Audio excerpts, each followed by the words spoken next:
முதல் நாளே வந்து வந்தே மாதரம் பாடுறாங்க, தேசிய கீதம் பாடுறாங்க, தமிழ் தாய் வாழ்த்து 3வது இடத்துக்கு தள்ளப்பட்டுச்சுங்கிற நிலைமை வருகிறது. அப்போ அரசியல் தவறுகளின் வழியாக நாங்கள் எதிர்க்கட்சியாக ஃபைட் பண்ணுவோம், நாங்கள் விடமாட்டோம் அப்படின்னு சண்டை போடுவோம்னு திமுக காத்திருக்கு. பெரும்பான்மைக்கு என்னிடத்திலே வந்து போதிய பலம் இல்லை என்கிற காரணத்தினால என்னிடத்திலே தேடி வந்து ஆதரவு கேட்பார்கள்னு அவர் நினைச்சார். ஆனால் அவர்கள் என்ன செஞ்சாங்கன்னா, மதச்சார்பற்ற அணியாக இருக்கக்கூடிய காங்கிரஸ், திமுகவின் தோழமை கட்சிகளாக இருக்கக்கூடிய விசிகா, கம்யூனிஸ்ட் கட்சிகள், இந்திய யூனியன் முஸ்லீம் லீக் போன்ற மதச்சார்பற்ற சக்திகளை நோக்கி அவர்கள் பெரும்பான்மை வேண்டும் என்பதற்கு பயணித்தார்கள். அதிமுக இணைக்கும் பட்சத்தில் விஜய் யார் அப்படின்ற ஒரு கேள்வி இங்கே இருக்குல்ல. மதச்சார்பற்ற விஷயங்களிலே ஏதேனும் மாற்று கருத்து கொண்டால் காங்கிரஸ் எதிர்நிலைப்பாட்டுக்கு போய் ஆதரவை வாபஸ் பெற்றுக்கொள்ளும். அதே போல தான் பாஜகவுடைய மத்திய அரசாங்கத்திற்கு அடிபணிந்து போகிற திட்டங்களுக்கு உடன்பாட்டு எழுதக்கூடிய நிலைமை வந்தால் விசிகா வெளியேறிவிடும். 2 திராவிட கட்சியை ஓரமாக உட்கார வச்சாங்கலாம் சொல்ல முடியாது. 35% வந்து விஜய் பெற்றிருக்கிறார் என்று சொன்னால் 65% வந்து 2 கட்சிகளும் பெற்றிருக்கிறது. அதுபடி நம்ம ஒன்றுமே இல்லாமல் போச்சுன்னு சொல்ல முடியாது. 47 எம்எல்ஏ வச்சுருக்கிறாங்க ஏடிஎம்கே. இது வந்து அதே மாதிரி வந்து திமுகவும் வந்து கணிசமான வாக்கு வங்கி வச்சுருக்கிறாங்க. அதனால் கழகங்கள் இல்லாத ஆட்சின்னு சொல்ல முடியாது. ஏன்னா இவரே தமிழக வெற்றி கழகம்ங்கிற பேரில் அவரே திராவிட இயக்கத்தின் தொடர்ச்சியாகத்தான் தன்னை வந்து சொல்லிக் கொள்கிறார். நம்ம எடுத்தோடனே வந்து தோல்வி அடைந்தவர்கள் எல்லாருமே நம் மீது வந்து ஒரு விதமான வன்மத்தோடு இருப்பாங்க, வெறுப்போடு இருப்பாங்க, கோபத்தோடு இருப்பாங்க. அப்படிங்கிற மாதிரி ஒரு சூழலில் நம்ம அனுமதிக்கக்கூடாது. அவர்களோடு நல்லுறவு பேணுவதன் வழியாக சட்டப்பேரவையை ஒரு இணக்கமாக நடத்துவதற்கு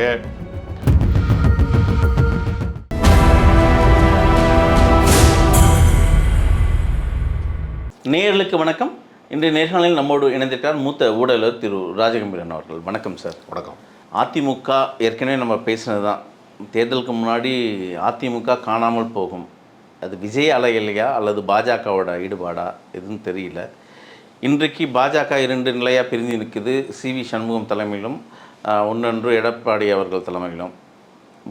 எஸ்பி வேலுமணியை தான் முன்னிறுத்தணும்னு இப்போ இருக்கிற எம்எல்ஏக்கள் பேசுகிறாங்க. எப்படி பார்க்குறீங்க? அதிகாரம் இல்லாமல் அதிமுக காரர்களால் இருக்க முடியாது என்பதற்கு இது ஒரு சான்று.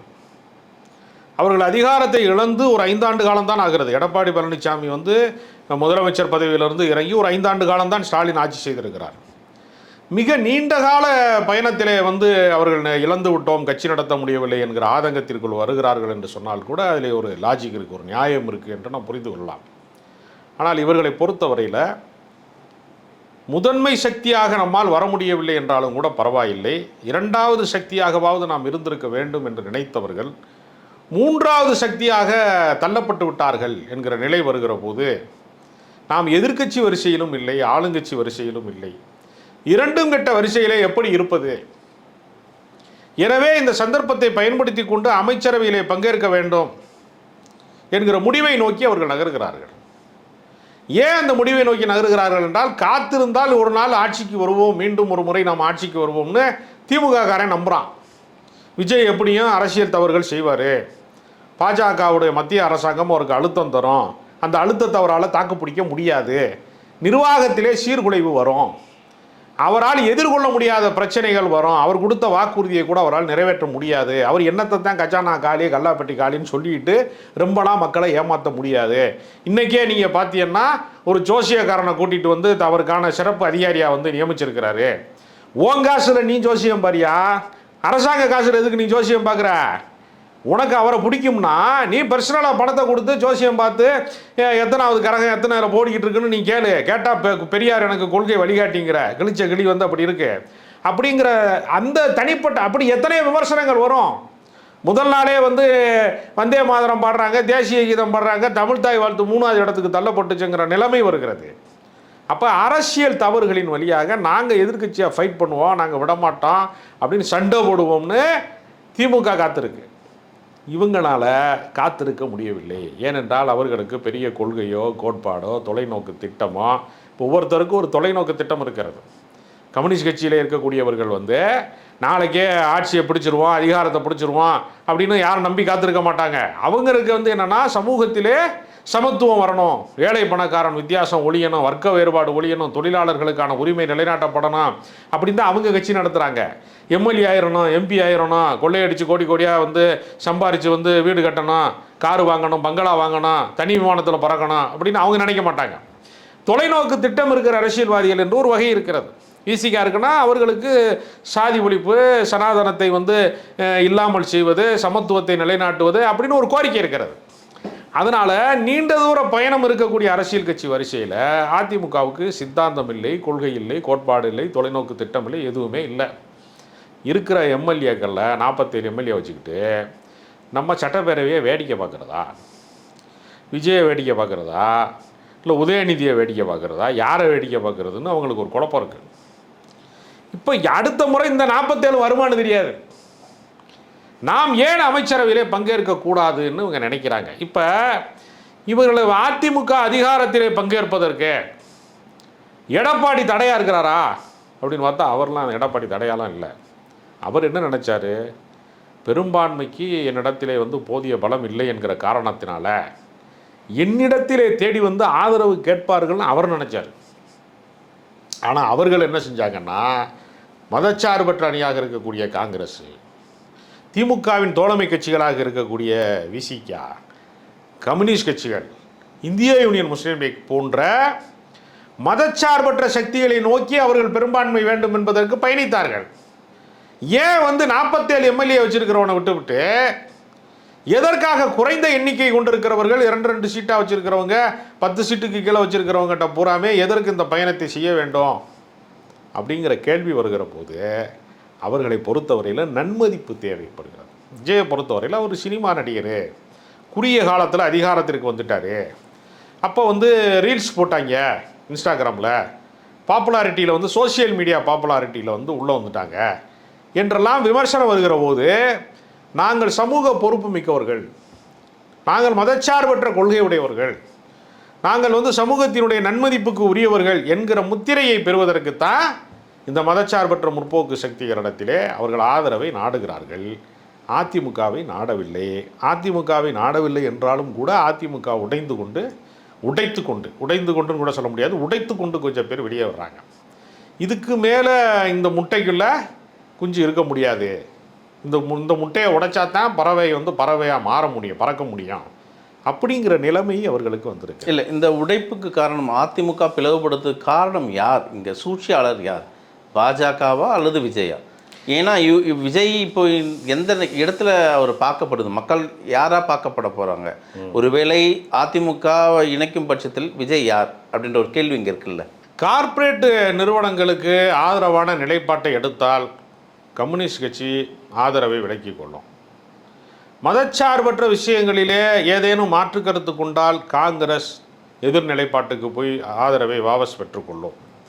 அதே போல தான் பாஜகவுடைய மத்திய அரசாங்கத்திற்கு அடிபணிந்து போகிற திட்டங்களுக்கு உடன்பாட்டு எழுதக்கூடிய நிலைமை வந்தால் விசிகா வெளியேறிவிடும். அப்போ முற்போக்கு சக்திகளினுடைய ஆதரவு நன்மதிப்பை தந்தால் கூட இவர்களுடைய நம்பகத்தன்மைக்கு அவர்கள் தேவைப்படுகிறார்களே தவிர அவர்களை நம்பிக்கொண்டு இவர்கள் இருக்க முடியுமா? இல்லை, இது விஜயோட பிளான் பியா அப்படின்னு ஒரு கேள்வி இருக்குது. அதாவது இப்போது இவர்கள் நாளைக்கு ஃப்ளோர் டெஸ்ட் நடக்க போது ஒருவேளை வந்தே மாதரம் பாடல் பாடப்பெற்றால் அது பாசிச விஜயா தான் பார்க்கப்படுது. அப்போ இடதுசாரிகளும் சரி விசிகாவும் சரி வெளியே வரும், வாக்கு போட மாட்டாங்க. இது ஒரு பி பிளான், விஜயோட பி பிளான். அதிமுக 30 எம்எல்ஏக்களை தூக்குறது இது ஒரு பிளானாக இருக்குமோ? அதாவது இதற்கு பின்னால் பாஜக இருக்கிறதா இல்லையா என்பதை யாரும் உறுதியிட்டு சொல்ல முடியாது. ஏன்னா தமிழ்நாட்டிலே அவர்கள் வேலையை காட்டுவதற்கு அவர்களிடத்திலே முதல்ல எம்எல்ஏக்களே இல்லை. ஒரே ஒரு எம்எல்ஏ தான் அவர்களால் பெற முடிந்தது. அவர்கள் வந்து பொலிட்டிக்கலாக நேரடியாக மூவ்மெண்ட் பண்ணுறதுக்கான எந்த முகாந்திரமுமே இல்லை. ஆனால் 2 திராவிட கட்சிகளை ஓரமாக உட்கார வச்சுட்டாங்களே. 2 திராவிட கட்சியை ஓரமாக உட்கார வச்சாங்கலாம் சொல்ல முடியாது. 35% வந்து விஜய் பெற்றிருக்கிறார் என்று சொன்னால் 65% வந்து 2 கட்சிகளும் பெற்றிருக்கிறது. அது எப்படி நம்ம ஒன்றுமே இல்லாமல் போச்சுன்னு சொல்ல முடியாது. 47 எம்எல்ஏ வச்சுருக்கிறாங்க ஏடிஎம்கே. இது அதே மாதிரி வந்து திமுகவும் வந்து கணிசமான வாக்கு வங்கி வச்சுருக்கிறாங்க. அதனால் கழகங்கள் இல்லாத ஆட்சின்னு சொல்ல முடியாது. ஏன்னா இவரே இந்த தமிழக வெற்றி கழகம்ங்கிற பேரில் அவரே திராவிட இயக்கத்தின் தொடர்ச்சியாகத்தான் தன்னை வந்து சொல்லிக் கொள்கிறார். அதனால் பாஜகவினுடைய விளையாட்டு தான் இதற்கு காரணமானு கேட்டால் பதவி ஆசை தான் முதன்மையான காரணம் நான் நினைக்கிறேன். ஒருவேளை வந்து இதை பயன்படுத்தி கொண்டு, இந்த பதவி ஆசை மிக்கவர்களை பயன்படுத்தி கொண்டு எல்லார் மேலேயும் வழக்கு இருக்குது. விஜயபாஸ்கர் மேலே வழக்கு இருக்குது, எஸ்பி வேலுமணி மேலே வழக்கு இருக்குது. இவர்கள் யாரை வேண்டுமானாலும் நாளைக்கு நிர்பந்தத்தின் வழியாக பாஜக தூக்க முடியும். அதனால் பாஜக தான் உள்ளே அனுப்புது என்று சொல்வது ஒரு வழக்கமான எதிர்ப்பு நிலைப்பாடு உடையவர்கள், அரசியல் நிலைப்பாடு உடையவர்களினுடைய ஒரு கருத்தாக, அது உறுதிமிக்கதான்னு நம்ம சொல்ல முடியாது. இல்லை, இப்போ என்ன பேச்சு நிலவுதுன்னா, இன்றைய விஜயோட ஆட்சிக்கு முழு பங்கு வந்து மு.க. ஸ்டாலின் அவர்கள் தலைமையில் தான் நடக்குது. அவர் சொல்லி தான் இந்த கூட்டணி கட்சிகளும் விஜய்க்கு ஆதரவு நிலைப்பாட்டை கொடுத்துருக்காங்க. அதை பிரேக் பண்ணுற இடத்துல பாஜக நகருது, அது அதிமுக மூலியமாக செய்யப்படுது அப்படின்ற ஒரு பேச்சு இருக்கு இல்லையா? இல்லை, அப்படிலாம் கிடையாது. அவர்களுக்கு ஆதரவு, பெரும்பான்மை ஆதரவை அவர்கள் நாடி வந்து விசிகாட்ட கேட்குறாங்க, கம்யூனிஸ்ட்டை கேட்குறாங்கங்கிறப்ப என்ன நிலைப்பாட்டை எடுப்பது என்று அவர்கள் இத்தனை நாளாக கூட்டணியிலே நீடித்திருக்கிற காரணத்தினால திருமாவளவனோ, சிபிஎம்முடைய செயலாளர் வந்து சண்முகம் அவர்களோ, சிபிஐயினுடைய மாநில செயலாளர் வீரபாண்டியன் அவர்களோ, அல்லது இந்திய யூனியன் முஸ்லீம் லீக்கினுடைய தலைவர் காதர் மைதீன் போன்றவர்களோ பரிசீலனை செய்வதற்கு ஒரு வார்த்தை மரியாதைக்காக ஸ்டாலினிடம் கேட்குறாங்க. ஸ்டாலின் என்ன சொல்கிறாருன்னா, நான் ஆட்சியை இழந்துட்டேன், நான் எதிர்க்கட்சி வரிசையில் இருக்கேன், உங்கள் தயவு அவர்களுக்கு தேவை என்றால் நீங்கள் அவர்களை பயன்படுத்தி கொள்ளுங்கள், நீங்கள் அவர்களுக்கு ஒரு வாய்ப்பு கொடுங்கன்னு அவர் பெருந்தன்மையாகத்தான் அனுப்பி வைக்கிறாரு. ஸ்டாலின் தான் அனுப்பி வைக்கிறாரு அப்படின்னு ஒரு குரூப் சொல்கிறது இருக்குல்ல, அது அப்படி கிடையாது. அவங்கவுங்க கட்சிக்கு அவங்கவுங்க தான் முடிவெடுப்பாங்க. ஒரு மரியாதை நிமித்தமாக நீண்ட நாள் பழகி இருக்கிறோம். நீங்கள் டைவர்ஸ் ஆகிற ஆள்கிட்ட கூட சில பேர் சொல்லிட்டு வர்றான், ஏதோ ஒரு நடந்து போச்சு அப்படின்னு சொல்கிறவங்களாம் இருக்கான். இப்போ பிரிந்து போகும்போது ஒரு நாகரிகமாக பிரிந்து போவோங்கிற மாதிரி தான் இந்த அரசியல் உறவை பார்க்க வேண்டியிருக்கிறதே தவிர, அவர் தான் அனுப்பி வைக்கிறாருங்கிறதும் பொய். அவர் தான் தடுக்கிறாருன்னு சொல்கிறாங்க கொஞ்சம் பேர். திடீர்னு விசிகா வந்து காணா, ஆதரவு நிலைப்பாட்டு தருவதில் தாமதம் ஏற்படுகிறதுன்னு ஒரு பரபரப்பு செய்தி வர்ற அன்றைக்கி, பிரேக்கிங் நியூஸ் வர்ற அன்றைக்கி திமுக தான் கட்டி போட்டுருச்சுங்கிறான் விசிகாவை. இந்திய யூனியன் முஸ்லீம் லீக் தலைவர் போனார், ஆளை காணாங்கிறான். எல்லாத்துக்கும் திமுக மேலே பழி சொல்கிறாங்க, அல்லது திமுக தான் அனுப்பிச்சி வச்சுங்கிறான். இரண்டுமே உண்மை கிடையாது. திமுக விட தகவல் சொல்ல போனாங்க. ஏன்னா நாளைக்கு ஏதேனும் இந்த ஆட்சியில் ஏதாவது குளறுபடி ஏற்பட்டால், மதச்சார்பின்மைக்கு குந்தகம் ஏற்பட்டால் இந்திய யூனியன் முஸ்லீம் லீக் எங்கே போவாங்க? கம்யூனிஸ்ட்டுகள் எங்கேயோ போவாங்க? தமிழ்நாட்டு அரசியலில் விசிகா எங்கேயோ போவாங்க?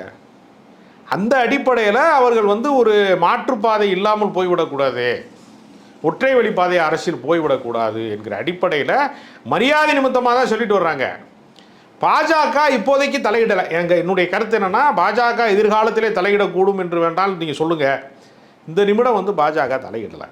அதிகார ஆசையில் அமைச்சராக வேண்டும் என்கிற நோக்கத்தில் கட்சியை வந்து இந்த எம்எல்ஏக்களை வைத்துக்கொண்டு சும்மா இருக்க முடியாது என்று சுகப்பட்டவர்கள் அந்த இடத்தை நோக்கி நகர்கிறார்கள். அதற்கு ஒரு வாய்ப்பை வந்து தாவேகா வழங்குவதற்கு தயாராக இருக்கிறது.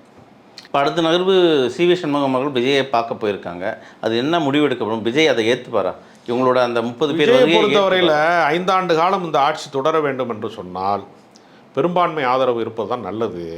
பார்டரில் பாஸ் பண்ணுறது நல்லது கிடையாது. கூடுதலான எம்எல்ஏக்களின் ஆதரவு இருப்பது நல்லது என்கிற அடிப்படையில் ஆதரவை அவர் ஏற்றுக்கொள்வார். ஏற்றுக்கொள்வதற்கான முகாந்திரத்தை, அதற்கான ஏற்பாடுகளை அவரே செய்து கொண்டு தான் இருக்கிறார். அதனால் அவர் ரொம்ப ஜென்டில்மேனாக இருக்கிறோங்கிற பேரில் நாளைக்கு வந்து ஆட்சி கவிழ்வதற்கு அவர் காரணமாக இருக்க மாட்டார். தன்னோட சேஃப்டியை வந்து பாதுகாப்பதற்கு அவருக்கு அதிமுக தான் இயல்பான கூட்டணி. விசிகாவை விட, இடதுசாரிகளை விட, இந்திய யூனியன் முஸ்லீம் லீக்கை விட, எல்லாரையும் விடவும் ரொம்ப இயல்பான கூட்டணி காங்கிரஸை விட அவருக்கு வந்து அதிமுக தான். அதனால் அந்த கூட்டணியின் ஆதரவின் வழியாக தன் ஆட்சியை நீடித்திருப்பதற்கு அவர் வழிவகை செய்து கொள்கிறார் என்று தான் நம்ம பார்க்கணும். அவருக்கு மேலே இருக்கக்கூடிய நன்மதிப்பு வந்து கலைந்து வராமல் போயிடக்கூடாதுங்கிறதுக்காகத்தான் நேற்று முதலமைச்சரை பார்க்குறாரு, இன்றைக்கி போய் காங்கிரஸ் கட்சிக்கு போகிறாரு, எல்லா இடத்துக்கும் அவர் போகிறாரு.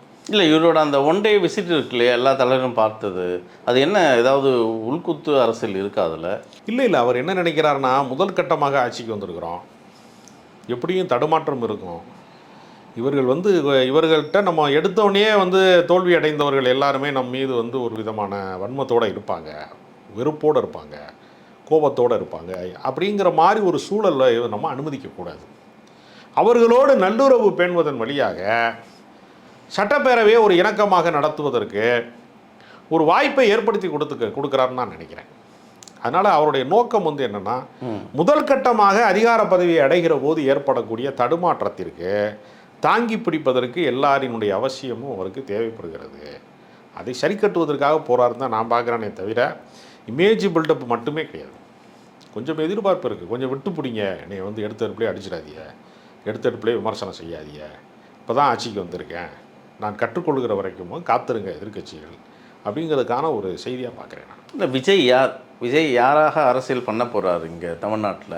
திராவிட அரசியலை முன்னெடுத்து பயணிக்க போகிறாரா, அல்லது இந்த பாசிசம் என்ற ஒரு ஒற்றை கருத்தில் அவங்களோட சார்ந்து போக போகிறாரா, இந்த நிமிடம் தமிழ் தேசியம் அப்படின்ற இடத்துல போகும்? இந்த நிமிடம் வரைக்கும் அவர் வந்து திராவிட இயக்கத்தின் தொடர்ச்சியாக தன்னை கருதி கொள்வதனால தான் பெரியார் திடலுக்கு போகிறார். ஏன்னா வீரமணிகிட்ட போய் பார்க்கறதுனால அவருக்கு ஓட்டு கிடைக்க போகிறதில்ல, எம்எல்ஏ வர போகிறதில்ல.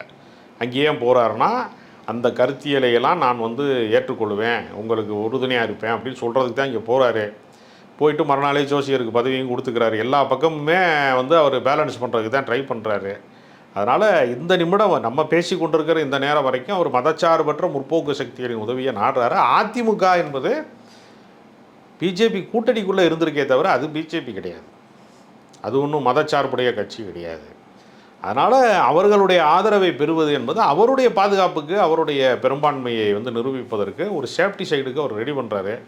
ஒரு காம்ப்ரமைஸ் அரசியல் தான், இதை அப்படி தான் நம்ம பார்க்கணும். நாளைக்கு ஃப்ளோர் டெஸ்ட் நடக்க போகுது. இல்லை, கவர்னர் வர போகிறாரு சட்டமன்றத்தில். வந்தே மாதரம் பாட போதா, தமிழ்தாய் வாழ்த்து பாட போதா, அங்கே நிலைப்பாடு தெரிஞ்சிடும் இல்லையா?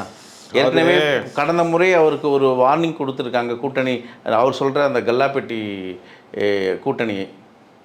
இப்போ அது மீண்டும் அது நடந்தால் இவங்களோட அந்த 8 பேரும் வாபஸ் வாங்கிப்பாங்களா ஆதரவை? இதற்காகலாம் வாபஸ் வர மாட்டாங்க, தொடர்ந்து போராடுவாங்க. மத்திய அரசின் திட்டங்களுக்கு அவர் இணக்கமாக போகிறாரா என்பதை பொறுத்திருந்து பார்ப்பாங்க.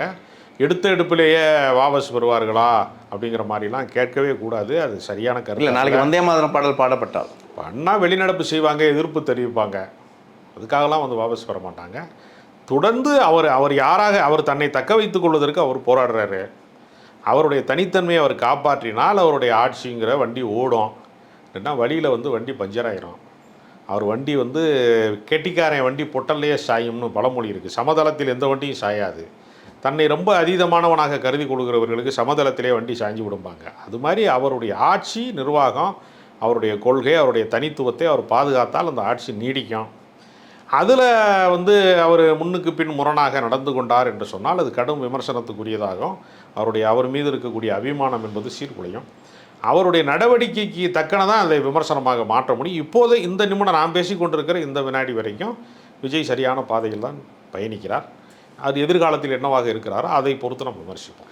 ஜோசப் விஜய் அவர்கள் மக்கள் நம்பிக்கையில் ஆட்சி நடத்த போகிறாரா, இல்லது பாசிச ஆட்சி பாஜகவோடு இணைக்க போகிறாரா, தொடுத்து வந்து பார்ப்போம். உங்கள் நேரத்துக்கு மிக்க நன்றி.